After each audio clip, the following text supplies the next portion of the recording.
Hello, Scorpio, Sun, Moon, Rising, and Venus signs. Kamusta kayo? Sana po'y nasa mabuti kayong kalagayan.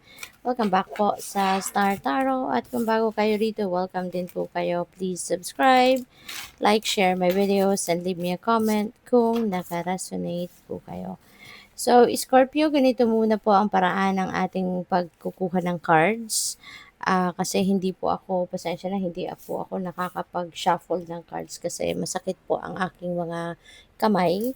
Kaya ganito na lang po muna ang gagawin natin. Kung alin dito yung iga-guide sa atin ng guides ko na cards, yun po ang kukunin natin. Ayun. So, yun. Kapag gumaling na po ang aking kamay, then babalik din naman tayo doon sa ano. But the intention is the same. These are the energies and the messages that the universe wants you to know. Okay? So, first card ninyo, we have the Knight of Swords. So, merong changes na magaganap. May mga mabilisang pangyayari, mabilisang pagbabago na mangyayari sa buhay ninyo at this time. And kapag nangyari na yon, no, kung makaresonate kayo rito, then you will know kung ano itong mga pagbabagong ito.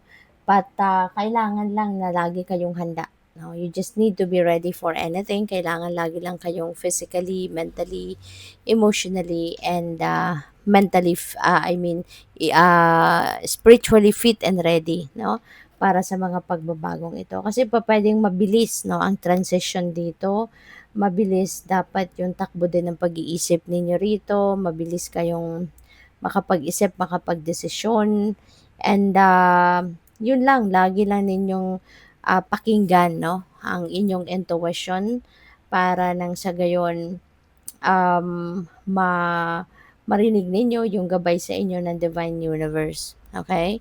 Kasi yung divine, yung ano natin, yung intuitive messages natin, no, na nare-receive, those are guidance coming from the divine. At yun ang magli-lead sa atin towards the right path, towards the right decision, towards the right, kung ano yung dapat, whatever is necessary, no? Yung ganon. So what else? We have Page of Cups. Si Page of Cups, this is good news coming your way. Merong mga exciting na balita, merong mga balitang, alam mo yun, magpapakilig sa'yo, mga balitang magpapa-excite sa'yo, yung ganon. So, pwedeng ano yan, related sa, kunyari, sa relationships, 'di ba? Baka meron dito sa inyong manliligaw, kung single ka pa, pwedeng merong ditong gusto makipag-date sa'yo, merong mag-iimbita sa'yo, para ganyan, ano, pumunta sa kung saan, mag-date kayo, ganyan. Puwede rin na merong mga offer sa inyo, no? Paparing this is a job offer, na galing sa kung kanino man, someone na, alam mo yun, someone na siguro malapit sa puso mo, puwedeng puwedeng kamag-anak mo kunyari or best friend mo, baka merong i-o-offer sa'yong trabaho, yung gano'n ba? So, may excitement, 'no, may excitement na mararamdaman kayo at this point. So, we have the Two of Swords. This is indecision. Meron kayong kailangang pagdesisyonan dito pero hindi pa kayo handa or ayaw nyo pang pagdesisyonan ito.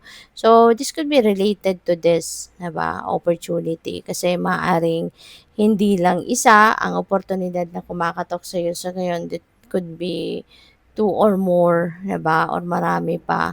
So, pupuwedeng hindi muna kayo magdedesisyon, wala pa kayong final say, ganyan. So, maaaring may gano'ng ganap dito ang iba sa inyo, ano. Kaya 'yun, possible na, ah, parang sinasabi mo rito na, "Hindi ngayon, not now, ayaw ko pa." So, pupuwedeng mag-aantay pa kung meron involved na ibang tao dito, so pupuwedeng kailangan mag-antay pa ng taong ito or even you, 'di ba? Kasi pupuwedeng ang iba sa inyo gusto pang mag-research, gusto pang magtanong-tanong, gusto pa ninyong alamin talaga, 'di ba, yung nilalaman or ang scope ng opportunity na 'to before you say something. So, what else? We have the High Priestess. Si High Priestess, this is regarding intuition. Paalala ito sa inyo na lalo-lalo na sa ngayon na meron kayong Knight of Swords, mabilis ang takbo ng mga bagay-bagay. So, kunyari meron talaga kayong pagdedesisyonan. So, para hindi kayo magkamali, ano, or hindi kayo mapunta sa hindi dapat, um, pakinggan na lang ninyo yung inyong intuition. Listen to your intuition kasi yun nga sinasabi ko sa iyo. It will not lead you astray. It will lead you to the right path. It will lead you to the right choice. Okay? Or this is also about panaginip. 'Di ba? Kasi minsan may mga tao na hindi masyadong nakikinig sa inyong intuition. Merong iba sa atin na hindi natin ina-access yung guidance ng divine through our intuition. Hindi natin yan pinapansin or pinapakinggan. Kaya minsan ginagamit din ng divine yung ating mga panaginip para doon siya magpadala ng mensahe para sa iyo. Kaya pay attention din kayo sa mga panaginip ninyo. Kunyari kung may naalala kayo na naginip kayo kinagabihan, naalala niyo pa yung ibang, elemento ng panaginip ninyo 'no, na nakita ninyo, isulat ninyo agad 'yan 'no, before na makalimutan ninyo. Sulat ninyo agad 'yan at, i-search ninyo, i-Google ninyo kung anong ibig sabihin ng mga elements ng inyong panaginip. Kasi ang dami na sa online ang nagdi-discuss ng dream meanings kaya mababasa mo diyan kung ano talaga yung mensahe ng inyong panaginip, okay? Kasi gabay din 'yan 'no, sa atin ng Divine Universe.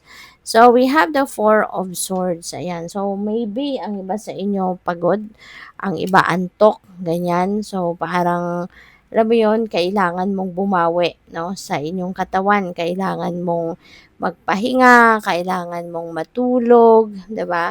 Kasi baka hindi niyo na nabibigyan ng time yung sarili mo para makapag-recharge or makapag-replenish ka ng lost energy mo, okay? Kaya importante iyan na magkaroon kayo ng time na makapagpahinga. Lalo-lalo na na maaaring mabisi kayo with the Knight of Swords, kailangan na handa ka physically. Kailangang malusog ka, kailangang replenished ka, 'di ba? Recharged. So, we have the Queen of Swords. So, eventually, magkakaroon din ng linaw ang inyong isipan. Kailangan mo lang talaga siguro din na napipick up ko dito, this could be a major decision sa buhay ninyo, no, na decision making na to. Kaya tama lang na hindi mo minabadali ang pag-iisip about this. Kasi this could be, kung ano man ang magiging decision mo dito, might impact, no, your future. Kaya kailangan pag-isipan mong mabuti. Kailangan talagang siguradong sigurado ka sa desisyon na gagawin mo rito. Okay? And with the Queen of Swords, feeling ko din naman dito, mapag-iisipan mo din talaga kung ano ang tama dito. You know, kaya tama yan, take your time para at gamitin mo yung logical mind mo dito, no? Sa pagdedesisyon. Kasi this is going to be like a major decision sa buhay. At 'di ba may mga decision tayo minsan na hindi na natin nababawi. May mga decision tayong nagagawa na kailangan na lang natin na to live with it, 'di ba? Kahit gusto nating baguhin, hindi na natin mababago. Kaya kailangan pag-isipan mabuti. So, good luck sa iyo. Thank you for watching. Love and light. Namaste.